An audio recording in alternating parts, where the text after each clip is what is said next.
আসসালামু আলাইকুম রহমতুল্লাহ।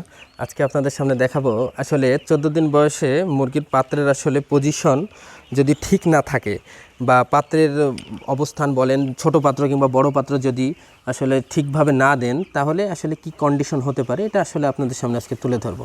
এই যে দেখেন এখানে 14 দিন বয়সে মুরগিটার পাত্রটা দেওয়া আছে ছোট পাত্র। এই যে ছোট পাত্রের নিচে দেখেন কত ধরনের ফিট ছিটিয়েছে এবং অন্যান্য পাত্রের দিকে তাকান, অন্যান্য পাত্রেও কিন্তু সেম অবস্থা, ফিটগুলা কিন্তু ছিটিয়েছে। আসলে 14 দিন বয়সের মুরগিটাতে যদি আমরা ছোট পাত্র রাখি অবশ্যই তারা এভাবে ফিটগুলা ছিটাবে। এবং দেখেন যে তারা এই যে 14 দিন বয়সে যদি পাত্রের পজিশন ঠিকমতো ঝুলানো না থাকে, এই যে বসে থেকে যে মুরগিগুলা খাবার খাচ্ছে এই মুরগিগুলা কিন্তু ভাই 2 দিন পরে প্যারালাইজ হয়ে যাবে।